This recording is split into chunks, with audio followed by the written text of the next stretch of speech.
There we go. Yo, and we up and recording. Greetings, everybody. This is Wesley Pepper of the Lexcia podcast. And first, welcome, everybody. Before I get into everything, remember, guys, that I'm still nominated for the APVA nomination. The APVA award. The nominations are still open, so if you enjoyed anything over the past 153 odd episodes, please vote for me. I would appreciate it so much. I think the voting thingy closes sometime in August. I think around the second week of August, thereabout. And all the information is on the podcast, is on my channel, and I think I will add it to all my previous episodes as well. The voting link, just if you're watching any of the previous episodes. And yeah, man, much love to the APVA as well for recognizing the dopeness that exists with the Lexcia podcast. And remember also to if you are also into Pan-Africanism, there's also a dope as the African Genius podcast that I do with Uncle Asal Kebalan. There's 10 episodes there. It's really kick-ass if you are into that type of thing, which I hope because you're watching the Lexcia. So today we're talking theater. We're talking to, I guess, legendary Phyllis Klotz, if that is from the Sibikwa Arts Center. I mean, the Sibikwa Arts Center is just absolutely legendary especially in the Gauteng theater circles, space there in the East Rand. They've been around for forever, really. But we're not talking about Sibikwa. We're talking about the play they've been doing 1789. But before we get into that, let's first introduce Phyllis. Firstly, good morning. How are you? Morning. I'm fine, and thank you for inviting me. Yeah, thanks, man. Thanks, Phyllis. So let's first start off with Sibikwa real quick. For those guys who are not familiar with who Sibikwa Arts Center is or what they did or been doing, just explain to us a little bit about Sibikwa, and then we'll get into the play. Thank you. Okay, so 36 years ago, Small and Daba and myself founded the Sibikwa Arts Center. It was a rough time in South African history. It was state of emergency. It was civil unrest everywhere. And we wanted an outlet for young people. Also, we wanted to do plays which would promote democracy and deal with current social issues. So that's how we started. Believe me, everybody says, what was the plan? There was no plan. We just kind of we rocked and rolled and looked for the money. And in those days, it was very hard. It was easy in one respect to get money to work, but on the other hand, if your board didn't in those days have a Archbishop Tutu on or someone like that, took a good overseas donors, love to have the big names on your board. So we struggled along, and Small always used to say, you know what, people don't need to give us the money, we just need to do the work, and the work will speak for itself, and then ultimately they will have to recognize us. And basically that's what Sibikwa means. It's a derivation from the Zulu word Sapikwa, means that we are announced or people speak for us. So that's how we rocked and rolled from project to project, from play to play, and then it grew organically. Yeah. First we plays, and then people who were in the plays brought their brothers and sisters and neighbors on a Saturday morning, and so then said, oh, okay, so let's start a Saturday arts program for kids. And then, all right, Small is very interested in street children, and he then started a program for street children. We went into the prisons, and so, it just evolved and evolved and evolved. Yeah. And today there's a beautiful building, which we worked very hard to accomplish, to get, and it's really a grounded space. Yeah. Just to add to that, man, I know plenty of my fellow, I think, let me just say friends, but they're all artists that everybody seems to have passed through Sibikwa at some stage in their career, whether it being as a I remember I still painted a mural there. I know Flo did a bunch of stuff, classes and so on, and that is cool, because at the end of the day, most of us can, have a Sibikwa story. And I think that's great, man. That also says about the the word slipped my mind. Um, yeah, I had a total brain fart. I was to say to his legacy, his legacy. There we go. To his legacy. Sorry about that. My brain froze there, but yeah. So my understanding is that you guys aren't there anymore. You are retired from Sibikwa, you and Rasmus. Well, I mean, that for me is a joke. What does the word retirement mean? It doesn't mean as you're an arts person, you're creative, you create shows, you work with people, you do workshops. Does that mean like Opa and Oma sit up the stoop or something like that? That doesn't Yeah, work for us. yeah, it doesn't. It makes me unhappy. It actually affects my health. I need to be creative. I need to work in the creative arts. That's what I need to do. And that's what keeps both of us going. I mean, you Yeah, can read so much and you can have coffee with friends so much, but it's not what I do. So yeah. No, yes, I get it. we're working and we're looking for more work, and we've completed some workshops in Northwest on arts administration with young people, and that gives us great joy, to Mm. work with young people and introduce them to the arts administration, which is so important. Yeah, for sure, for sure, for sure. That's actually another topic I would like to explore another day. But for today, today we're talking about your play called 1789. So for my listeners, it's about the French Revolution. The date is actually the date of the French Revolution. We know that the Paris Games is happening at the moment, so France is all over the media, social media for many different reasons, including sport. But yeah, man, just tell us, just give us a background about the play. So what is it about, and why did you choose it, or why did you choose to do this play? Okay, the play is about the French Revolution, and it looks at democracy and it looks at what should be in a constitution. Hello, where are we? We're looking at democracy, what should be in our constitution, how we should govern ourselves. Yeah, So it just kind of all fell into place. And 7 years ago, I went to France. I've always been a fan of, an admirer of Ariane Mouchkine and the Theatre du Soleil in France, which is probably one of France's most eminent, not probably, is one of France's most eminent theatre companies. And they wrote this many years ago, I think early 70s, and I actually saw a production of it in the early 70s in Cape Town.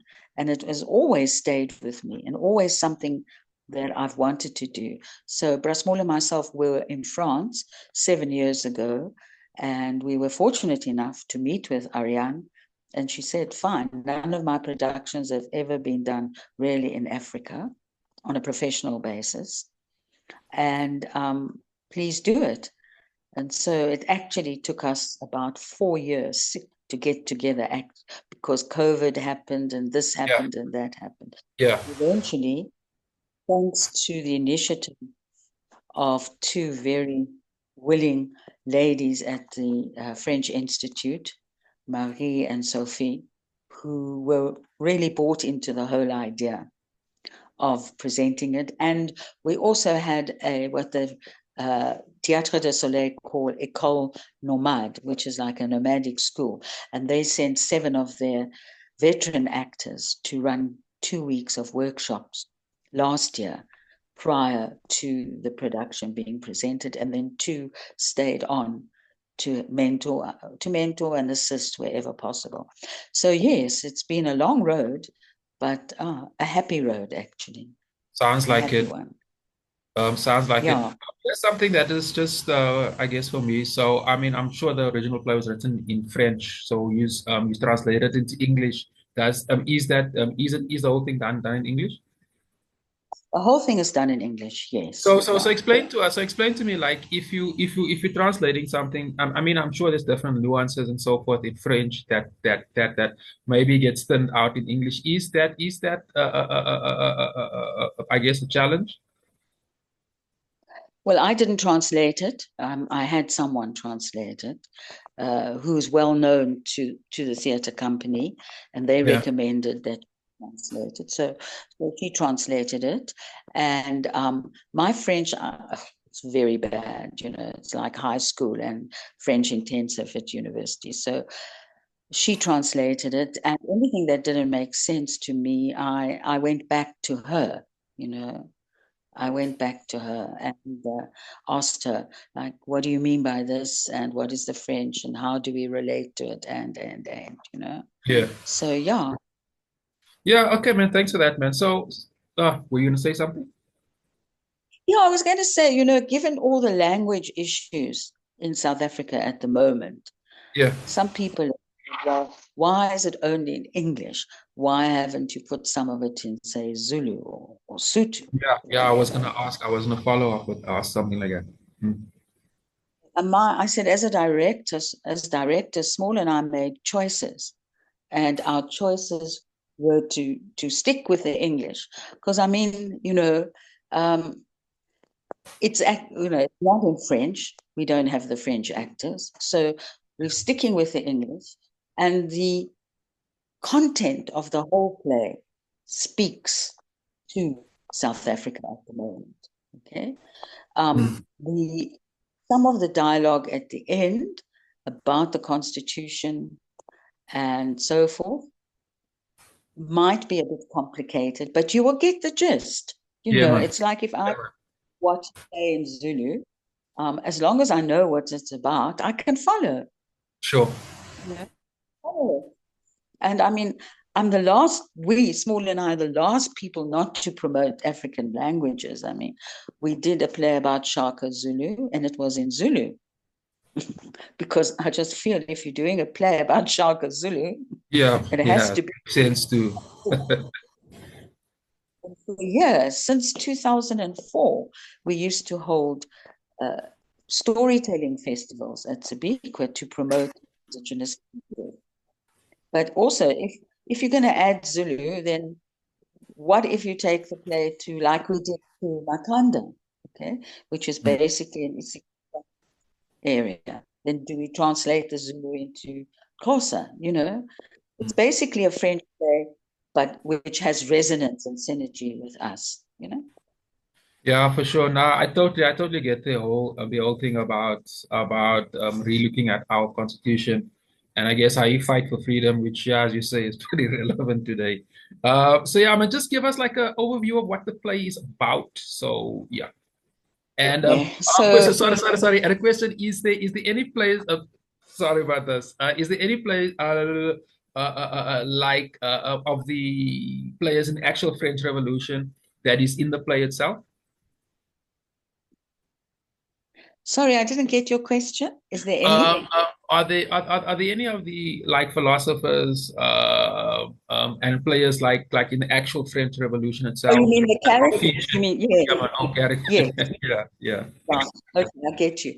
Yes, a lot. And because of this, I do for school kids. I do pre-performance slideshow on the characters and their relevance. For instance, Marat, who was a very, very radical revolutionist who believed that the revolution should never stop until it has achieved its aims.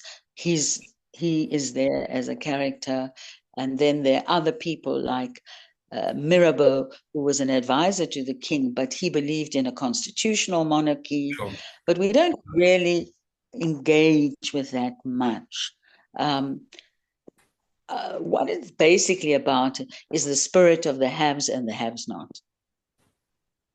I think that's what the play really emphasizes: people who are poor and the corruption, corruption of the time and the influences on the king, and a weak king.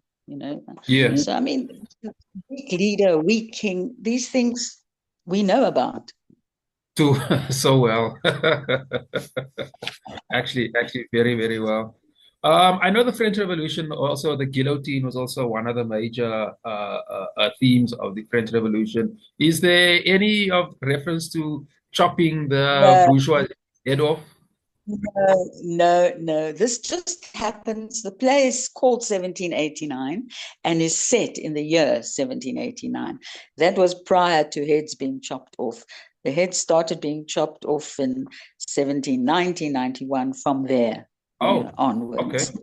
Yeah, okay. not in the year of the revolution. It's basically setting the ground, like the poverty, the hunger, Yeah. the ridiculousness. They're actually kind of two theater styles running at the same time. It's the style of the poor people who are depicted realistically, and then there's the style of the aristocracy that's caricature Yeah. and depicted like that. So you get the picture, Yeah, man. And then at the end of the play, but they do sing in French. That I must tell you. The Okay. cast sing in French, yeah. And there's no South African production that can't have singing in. It doesn't go. For sure. For sure. Yeah, yeah, that's more than very South African. Yeah, in fact, one of the protest songs that we sing, Kesseras, was performed at the opening of the Olympic Games. I don't know if you saw it, but the No, image I of the didn't watch the lady. opening. Okay, so there's an image, for those who did, there's an image of a lady and her head is like on her lap about the French Revolution. They're singing a French protest song, which is what we also sing it in the play. Interesting. So, What is the song about? What is the lyrics about? oh, we'll get them. We've got power.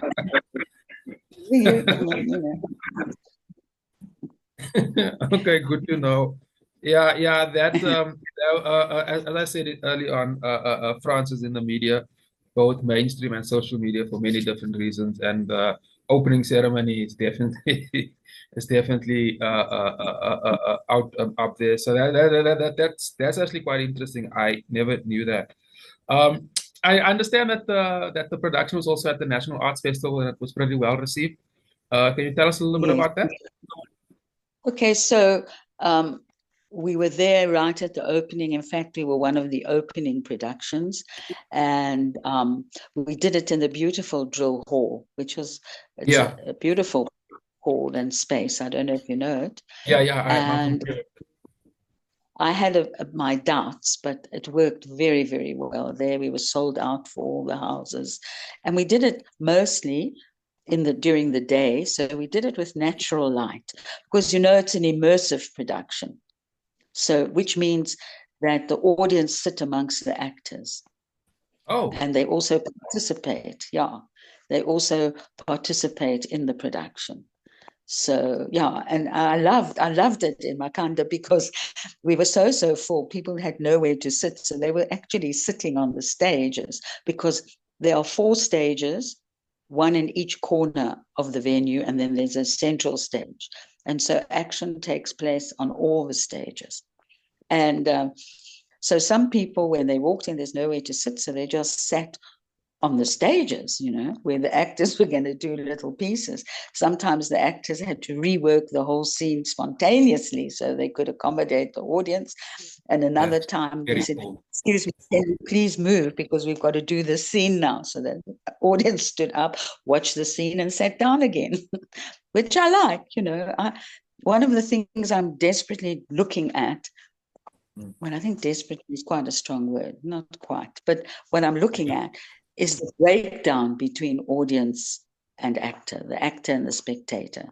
I'm looking at that breakdown so that people become part of that because we live such passive lives.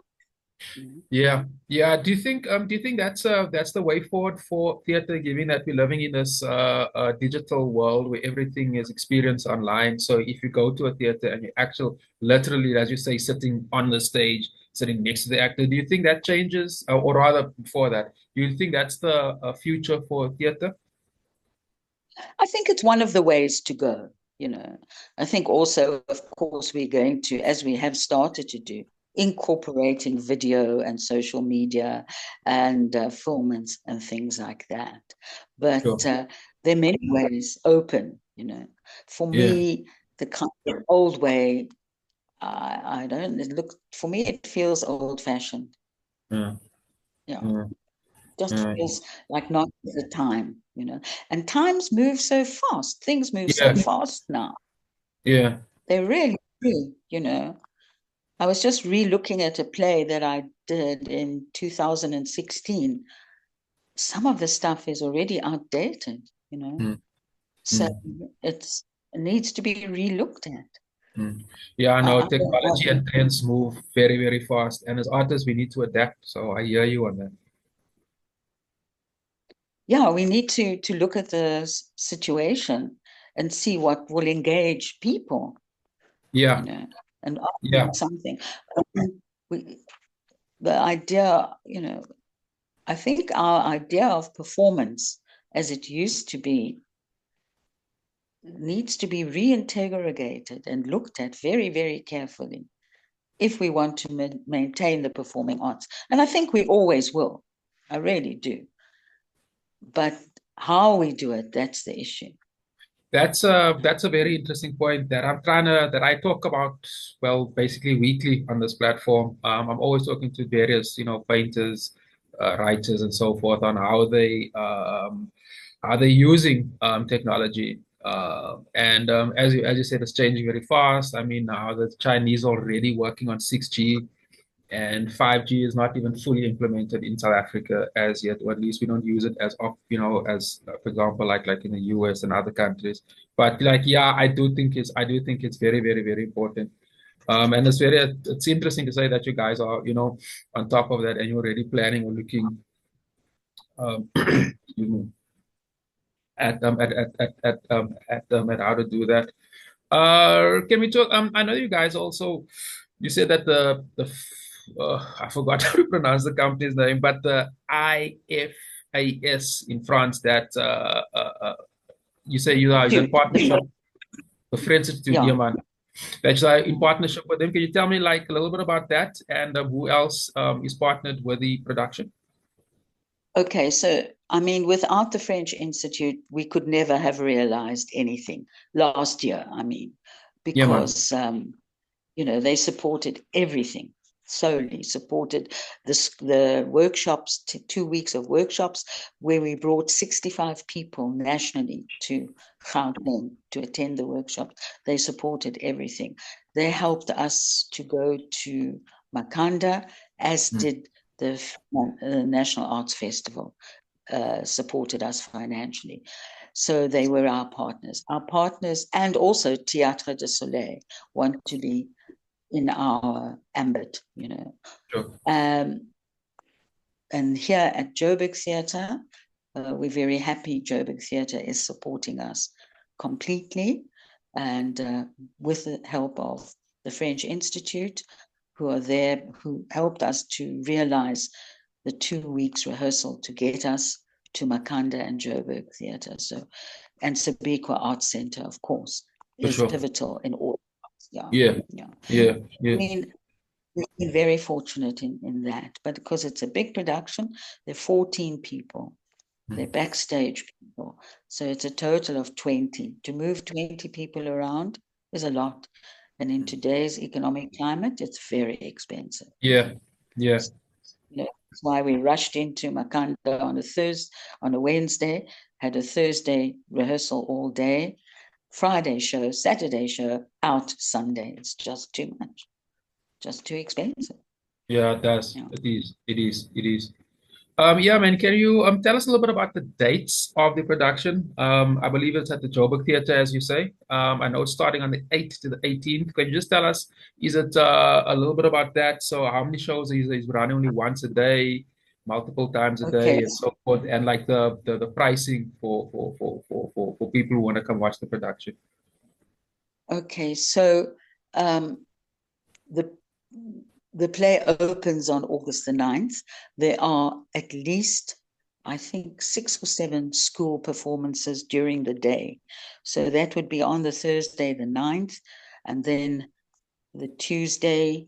Oh, and also on Women's Day, there's a performance on Friday at 3. And other days, Tuesday, Wednesday, Thursday of the following week, there are only school performances. And then on the Thursday, Friday night, Saturday matinee, Sunday, there are